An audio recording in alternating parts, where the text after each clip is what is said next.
이 세종로 서울 정부 청사 국무총리실에 와 있습니다. 바로 설날 특집 인터뷰가 될 것 같은데요.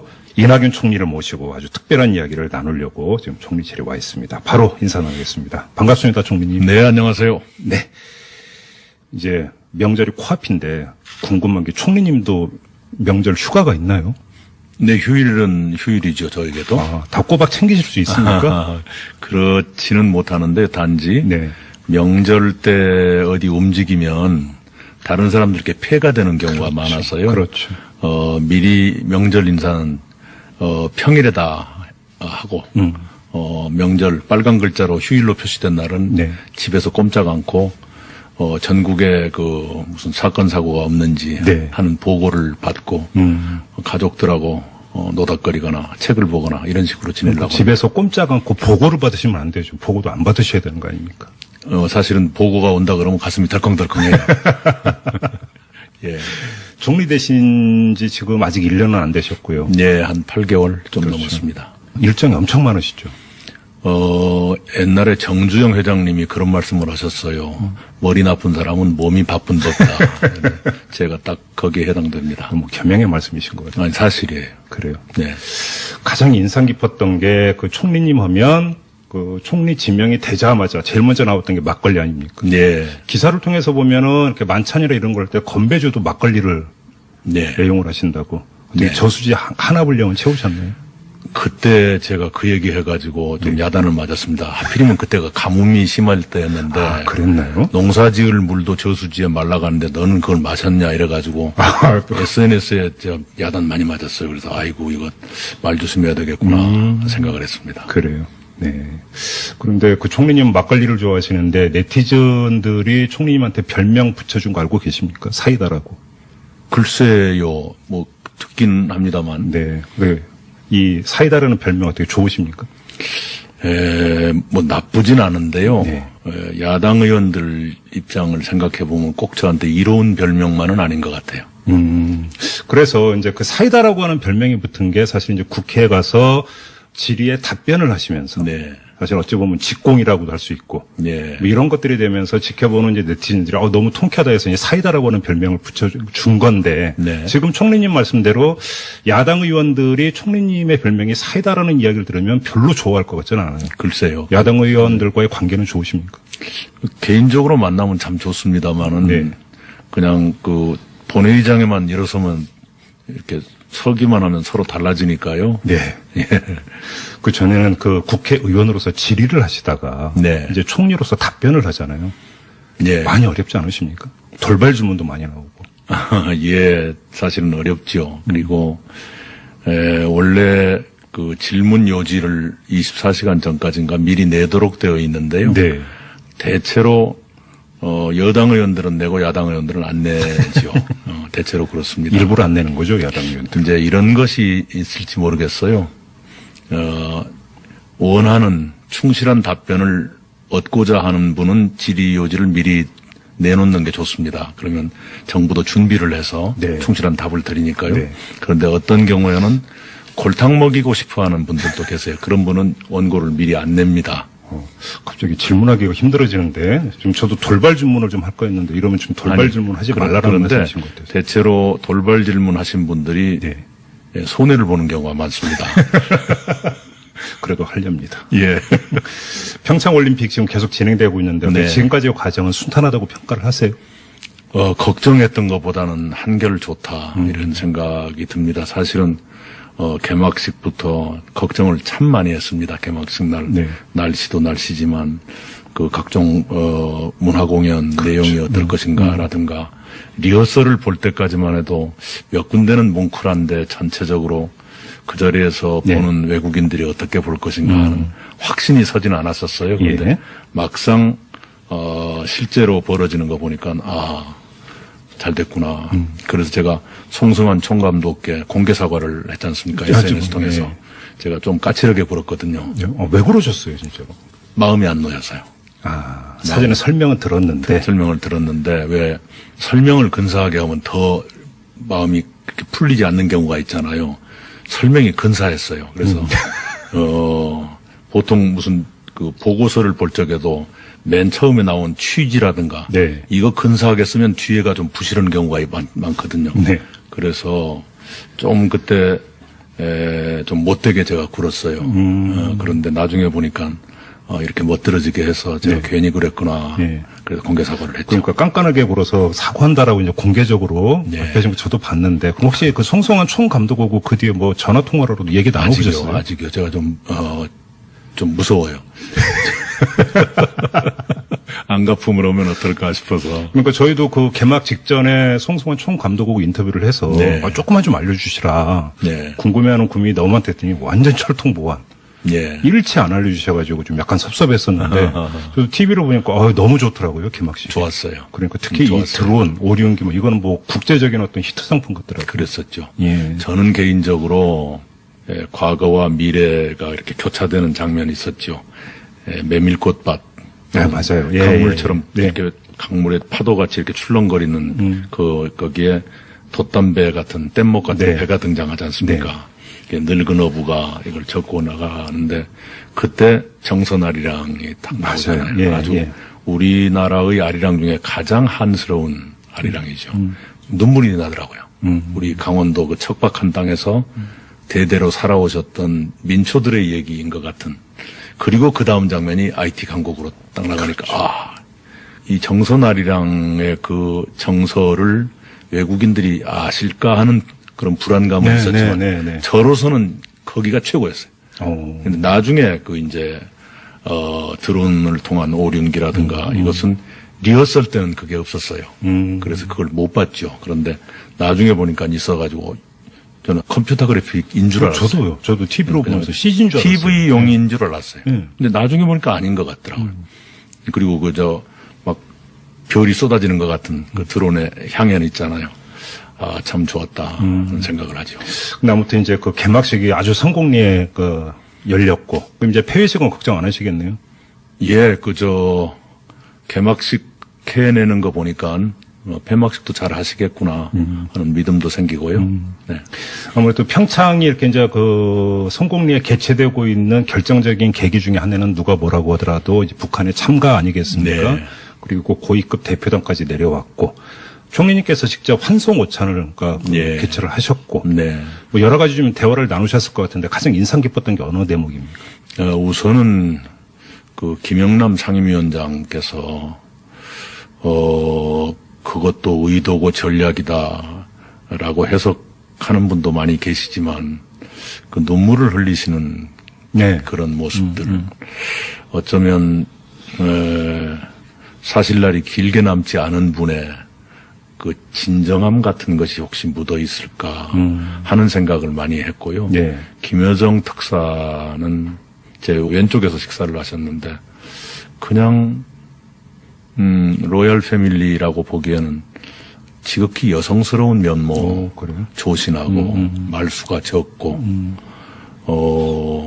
좀 잘 웃고 예 그런 인상을 받았습니다. 화장도 거의 안 하고 그렇더라고요. 네네네. 네. 제가 개성공단을 국회의원 시절에 개성공단을 가서 그냥 평소 제가 먹는 양의 3배쯤 먹었습니다. 그래서 제 동료 의원들이 뜻밖의 돼지 같은 사람이라고 저를 흉을 봤는데 받게 되죠.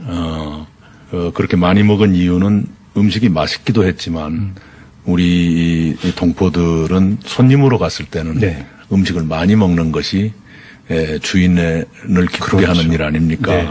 그러니 우리 특사께서도 많이 좀 잡수십시오. 네, 그런 식의 얘기들을 했는데 굉장히 그걸 그대로 받아들여주고 많이 웃으시고 그러더라고요. 분위기가 아주 좋았군요. 네, 그 친근감을 느꼈어요. 근데 지나고 나서 김홍걸 민화협 상임의장이 어떤 말씀을 하셨냐면 만약에 특사를 보낸다면 예. 이낙연 총리 정도는 보내야 된다 이렇게 언급을 한 거 보셨죠? 총리님. 봤는데요. 아마 네. 그 말씀은 김영남 상임위원장의 그렇죠. 격을 맞춘다. 거기에만 치중을 하신 말씀 같아요. 네. 저는 그만한 역량이 없는 사람입니다. 네. 그게 모범답안인 것 같습니다. 지금 말씀이. 사실이에요. 네. 좀 총리님이 그 총리님이 되고 나서 여러 가지 안전사고가 계속 잇따랐었습니다. 네, 낚싯배 네. 사고도 있었고 네. 화재 사고도 여러 가지가 네. 있었고 이런 것들을 보면서 사실은 우리 국민들이 뭐 참사를 겪으면서 안전 문제에 대한 민감도가 상당히 높아지지 그래요. 않았습니까? 좀 당연한 현상이라고 봐야 되는데 네. 그때마다 어떤 생각이 드셨어요? 이런 사고가 계속 날 때마다. 제일 먼저 드는 생각이 혹시 제가 박복한 사람이라 이런 일이 많이 생기는가 하는 걱정을 제일 많이 했죠. 제가 총리에 부임해서 바로 그 다음날 간 곳이 가뭄 현장이었어요. 네. 네. 그리고 바로 또 AI 현장 이렇게 다니고 그렇죠. 있는데요. AI는 참 성공적으로 지금 제압을 하고 있습니다. 1년 전 겨울에 비하면 발생 건수가 5.3%로 줄었고요. 그러니까 1년 전에 100건이었다면 지금 5건 정도로 줄었고 살처분은 13.1%입니다. 네. 미리 선제적으로 살처분을 해버리기 때문에 발생 건수가 줄어들고 있죠. 그 13.1%라고 해도 건수에 비하면 많지만 1년 전에 비하면 대폭 줄어든 것이죠. 87%가 줄어든 거니까요. 네. 그건 잘 잡았는데 가뭄도 걱정이고요. 제가 그 대통령께 그 말씀은 드렸어요. 가뭄은 너무 걱정하지 마십시오. 네. 제 이름자 2군데 모두 물수가 들어갑니다. 이렇게 말씀을 드렸었는데 이름값을 해야 할 텐데 큰일입니다. 그리고 이제 조금 전에 말씀하신 인명사고가 너무 많아서 지진도 사고도 있었고. 예, 바다에서 또 건물에서 땅속에서 그러니까요. 예, 아주 사고가 많아서 이걸 이제는 우리 국민들께서도 또 정치권에서도 한 번은 큰 결단을 할 때가 됐구나. 어떤 결단을 말씀하시나요? 이런 거죠. 예를 들면 2014년 5월에 장성 요양병원에서 불이 네, 나서 네. 요양병원에 계시는 어르신들 21분이 돌아가셨어요. 네.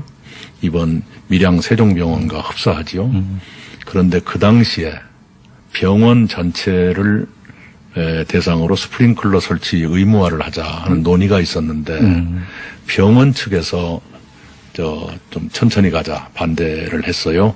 그래서 그때 요양병원만 했습니다. 그렇죠. 네, 예. 그리고 병원은 일반 병원은 빠졌죠. 예. 뺐거든요.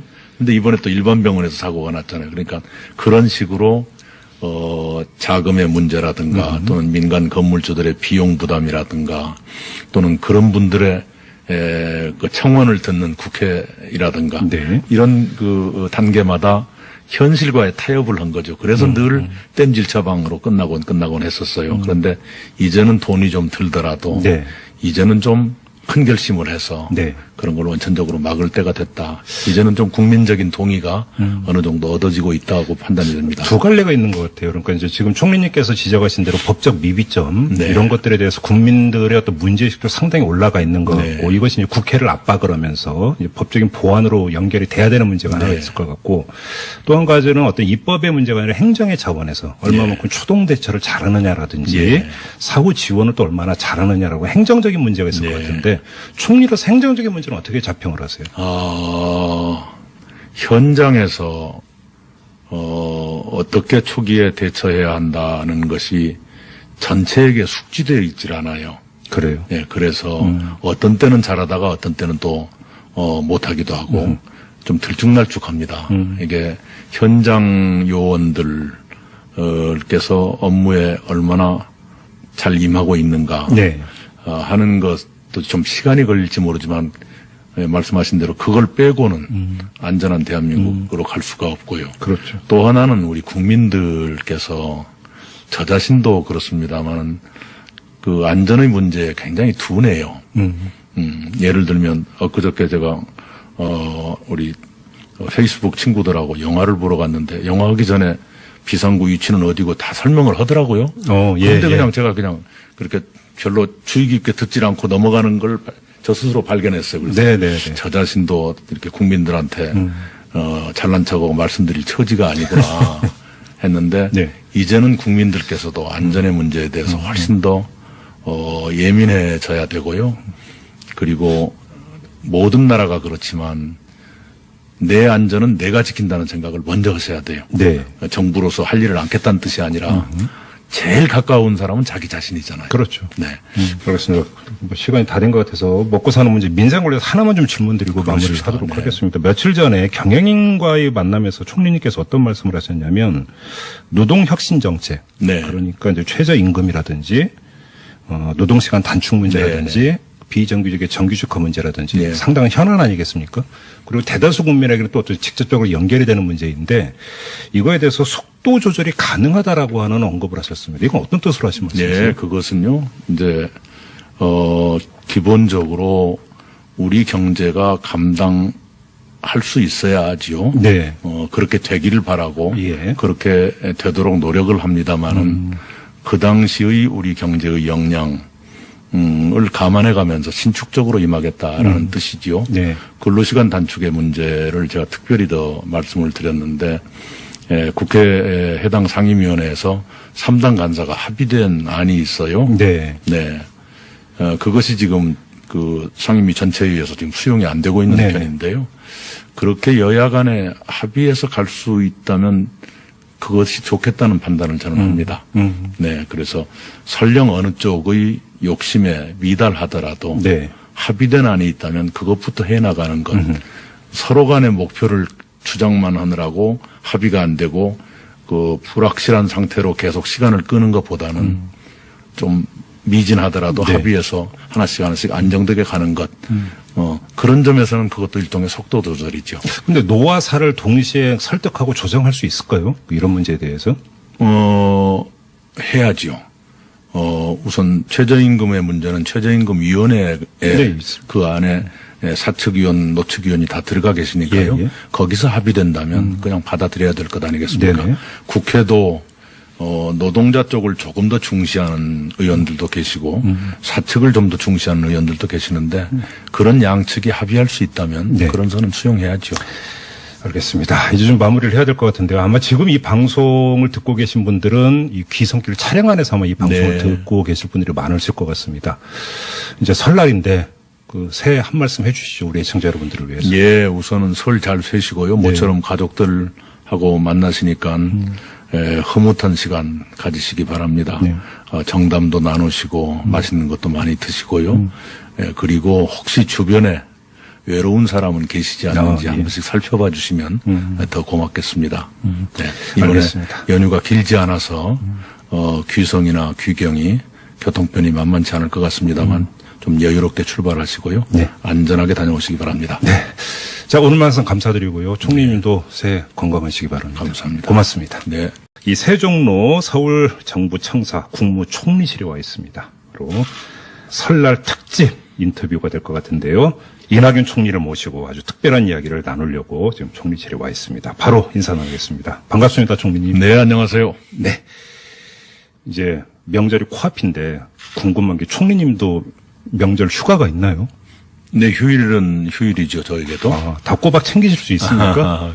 그렇지는 못하는데 단지 네. 명절 때 어디 움직이면 다른 사람들께 폐가 되는 경우가 많아서요. 그렇죠.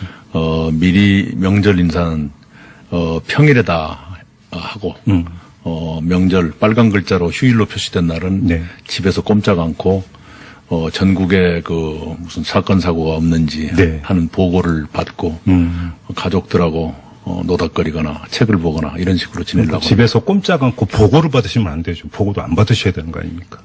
사실은 보고가 온다 그러면 가슴이 덜컹덜컹해요. 예. 총리 되신 지 지금 아직 1년은 안 되셨고요. 예, 한 8개월 좀 그렇죠. 넘었습니다. 일정이 엄청 많으시죠. 옛날에 정주영 회장님이 그런 말씀을 하셨어요. 머리 나쁜 사람은 몸이 바쁜 법다. 제가 딱 거기에 해당됩니다. 뭐 겸양의 말씀이신 것 같아요. 아니, 사실이에요. 그래요. 네. 가장 인상 깊었던 게 그 총리님 하면 그 총리 지명이 되자마자 제일 먼저 나왔던 게 막걸리 아닙니까? 네. 기사를 통해서 보면은 이렇게 만찬이라 이런 걸 할 때 건배주도 막걸리를 네. 애용을 하신다고. 근데 네. 저수지 하나 분량은 채우셨나요? 그때 제가 그 얘기 해가지고 좀 야단을 맞았습니다. 하필이면 그때가 가뭄이 심할 때였는데. 아, 그랬나요? 농사 지을 물도 저수지에 말라가는데 너는 그걸 마셨냐 이래가지고 SNS에 저 야단 많이 맞았어요. 그래서 아이고 이거 말 조심해야 되겠구나 생각을 했습니다. 그래요. 네. 그런데 그 총리님 막걸리를 좋아하시는데 네티즌들이 총리님한테 별명 붙여준 거 알고 계십니까? 사이다라고. 글쎄요, 뭐 듣긴 합니다만. 네. 네. 이 사이다라는 별명 어떻게 좋으십니까? 뭐 나쁘진 않은데요. 네. 야당 의원들 입장을 생각해 보면 꼭 저한테 이로운 별명만은 아닌 것 같아요. 그래서 이제 그 사이다라고 하는 별명이 붙은 게 사실 이제 국회에 가서 질의에 답변을 하시면서 네. 사실 어찌 보면 직공이라고도 할 수 있고 네. 뭐 이런 것들이 되면서 지켜보는 이제 네티즌들이 너무 통쾌하다 해서 이제 사이다라고 하는 별명을 붙여준 건데 네. 지금 총리님 말씀대로 야당 의원들이 총리님의 별명이 사이다라는 이야기를 들으면 별로 좋아할 것 같지는 않아요. 글쎄요. 야당 의원들과의 관계는 좋으십니까? 개인적으로 만나면 참 좋습니다만은 네. 그냥 그 본회의장에만 일어서면 이렇게 서기만 하면 서로 달라지니까요. 네. 그 전에는 그 국회의원으로서 질의를 하시다가 네. 이제 총리로서 답변을 하잖아요. 예. 많이 어렵지 않으십니까? 돌발 질문도 많이 나오고. 예, 사실은 어렵죠. 그리고 원래 그 질문 요지를 24시간 전까지인가 미리 내도록 되어 있는데요. 네. 대체로 여당 의원들은 내고 야당 의원들은 안 내죠. 대체로 그렇습니다. 일부러 안 내는 거죠, 야당 의원들. 이제 이런 것이 있을지 모르겠어요. 원하는 충실한 답변을 얻고자 하는 분은 질의 요지를 미리 내놓는 게 좋습니다. 그러면 정부도 준비를 해서 네. 충실한 답을 드리니까요. 네. 그런데 어떤 경우에는 골탕 먹이고 싶어 하는 분들도 계세요. 그런 분은 원고를 미리 안 냅니다. 갑자기 질문하기가 힘들어지는데 좀 저도 돌발 질문을 좀 할 거였는데 이러면 좀 돌발 아니, 질문하지 말라는 그런데 말씀이신 것 같아요. 대체로 돌발 질문하신 분들이 네. 손해를 보는 경우가 많습니다. 그래도 하렵니다. 예. 평창올림픽 지금 계속 진행되고 있는데 네. 지금까지의 과정은 순탄하다고 평가를 하세요? 걱정했던 것보다는 한결 좋다 이런 생각이 듭니다. 사실은 개막식부터 걱정을 참 많이 했습니다. 개막식 날 네. 날씨도 날씨지만 그 각종 문화 공연 내용이 어떨 것인가라든가 리허설을 볼 때까지만 해도 몇 군데는 뭉클한데 전체적으로 그 자리에서 네. 보는 외국인들이 어떻게 볼 것인가 하는 확신이 서진 않았었어요. 그런데 예. 막상 실제로 벌어지는 거 보니까 잘 됐구나. 그래서 제가 송승환 총감독께 공개 사과를 했지 않습니까? SNS 통해서. 네. 제가 좀 까칠하게 굴었거든요. 왜 그러셨어요, 진짜로? 마음이 안 놓여서요. 사전에 설명은 들었는데. 설명을 들었는데 왜 설명을 근사하게 하면 더 마음이 그렇게 풀리지 않는 경우가 있잖아요. 설명이 근사했어요. 그래서 보통 무슨 그 보고서를 볼 적에도 맨 처음에 나온 취지라든가 네. 이거 근사하게 쓰면 뒤에가 좀 부실한 경우가 많거든요. 네. 그래서 좀 그때 좀 못되게 제가 굴었어요. 그런데 나중에 보니까 이렇게 멋들어지게 해서 제가 네. 괜히 그랬구나. 네. 그래서 공개 사과를 했죠. 그러니까 깐깐하게 굴어서 사과한다라고 이제 공개적으로 네. 밝혀진 거 저도 봤는데 그럼 혹시 그 송승환 총감독하고 그 뒤에 뭐 전화 통화로도 얘기 나눠보셨어요? 아직이요. 제가 좀 무서워요. 안가품을 오면 어떨까 싶어서. 그러니까 저희도 그 개막 직전에 송승환 총감독하고 인터뷰를 해서 네. 조금만 좀 알려주시라. 네. 궁금해하는 국민이 너무 많다 했더니 완전 철통보안. 예. 일치 안 알려주셔가지고 좀 약간 섭섭했었는데 저도 TV로 보니까 너무 좋더라고요 개막식. 좋았어요. 그러니까 특히 이 좋았어요. 드론, 오리온기 뭐 이거는 뭐 국제적인 어떤 히트 상품 같더라고요. 그랬었죠. 예. 저는 개인적으로 과거와 미래가 이렇게 교차되는 정치권에서도 한 번은 큰 결단을 할 때가 됐구나. 어떤 결단을 말씀하시나요? 이런 거죠. 예를 들면 2014년 5월에 장성 요양병원에서 네, 불이 네, 나서 네. 요양병원에 계시는 어르신들 21분이 돌아가셨어요. 네. 이번 밀양 세종병원과 흡사하지요. 그런데 그 당시에 병원 전체를 대상으로 스프링클러 설치 의무화를 하자 하는 논의가 있었는데 병원 측에서 좀 천천히 가자 반대를 했어요. 그래서 그때 요양병원만 네. 했습니다. 그렇죠. 네. 예. 그리고 병원은 일반 병원은 빠졌죠. 예. 뺐거든요. 근데 이번에 또 일반 병원에서 사고가 났잖아요. 그러니까 그런 식으로 자금의 문제라든가 또는 민간 건물주들의 비용 부담이라든가 또는 그런 분들의 그 청원을 듣는 국회라든가 네. 이런 그 단계마다 현실과의 타협을 한 거죠. 그래서 늘 땜질 처방으로 끝나곤 했었어요. 그런데 이제는 돈이 좀 들더라도 네.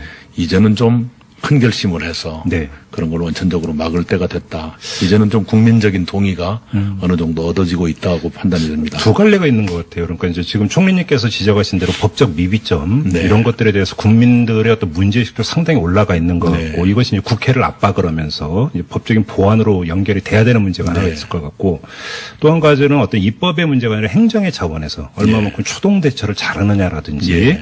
사후 지원을 또 얼마나 잘하느냐라고 행정적인 문제가 있을 네. 것 같은데 총리로서 행정적인 문제는 어떻게 자평을 하세요? 현장에서 어떻게 초기에 대처해야 한다는 것이 전체에게 숙지되어 있질 않아요. 그래요. 예, 그래서 어떤 때는 잘하다가 어떤 때는 또 못하기도 하고 좀 들쭉날쭉합니다. 이게 현장 요원들께서 업무에 얼마나 잘 임하고 있는가 네. 하는 것도 좀 시간이 걸릴지 모르지만 예, 말씀하신 대로 그걸 빼고는 안전한 대한민국으로 갈 수가 없고요. 그렇죠. 또 하나는 우리 국민들께서 저 자신도 그렇습니다만 그 안전의 문제에 굉장히 둔해요. 예를 들면 엊그저께 제가 우리 페이스북 친구들하고 영화를 보러 갔는데 영화 하기 전에 비상구 위치는 어디고 다 설명을 하더라고요. 예, 그런데 예. 그냥 제가 그냥 그렇게 별로 주의 깊게 듣질 않고 넘어가는 걸 저 스스로 발견했어요. 그래서 네네네. 저 자신도 이렇게 국민들한테 잘난 척하고 말씀드릴 처지가 아니구나 했는데 네. 이제는 국민들께서도 안전의 문제에 대해서 훨씬 더 예민해져야 되고요. 그리고 모든 나라가 그렇지만 내 안전은 내 안에 있었죠. 메밀꽃밭 네, 맞아요. 예, 강물처럼 예. 이렇게 강물에 파도같이 이렇게 출렁거리는 거기에 돛담배 같은 뗏목 같은 네. 배가 등장하지 않습니까? 이게 늙은 어부가 이걸 젓고 나가는데 그때 정선아리랑이 딱 맞아요. 나오잖아요. 예, 아주 예. 우리나라의 아리랑 중에 가장 한스러운 아리랑이죠. 눈물이 나더라고요. 우리 강원도 그 척박한 땅에서 대대로 살아오셨던 민초들의 얘기인 것 같은. 그리고 그 다음 장면이 IT 강국으로 딱 나가니까 이 정선아리랑의 그 정서를 외국인들이 아실까 하는 그런 불안감은 네, 있었지만 네, 네, 네. 저로서는 거기가 최고였어요. 근데 나중에 그 이제 드론을 통한 오륜기라든가 이것은 리허설 때는 그게 없었어요. 그래서 그걸 못 봤죠. 그런데 나중에 보니까 있어가지고 저는 컴퓨터 그래픽인 줄 알았어요. 저도요. 저도 TV로 보면서 CG인 줄 알았어요. TV용인 줄 알았어요. 네. 근데 나중에 보니까 아닌 것 같더라고요. 그리고 막 별이 쏟아지는 것 같은 그 드론의 향연 있잖아요. 참 좋았다. 그런 생각을 하죠. 근데 아무튼 이제 그 개막식이 아주 성공리에 열렸고, 그럼 이제 폐회식은 걱정 안 하시겠네요? 예, 개막식 해내는 거 보니까 폐막식도 잘 하시겠구나 하는 믿음도 생기고요. 네. 아무래도 평창이 이렇게 이제 성공리에 개최되고 있는 결정적인 계기 중에 하나는 누가 뭐라고 하더라도 이제 북한의 참가 아니겠습니까? 네. 그리고 고위급 대표단까지 내려왔고, 총리님께서 직접 환송 오찬을 예. 개최를 하셨고, 네. 뭐 여러 가지 좀 대화를 나누셨을 것 같은데 가장 인상 깊었던 게 어느 대목입니까? 우선은 그 김영남 상임위원장께서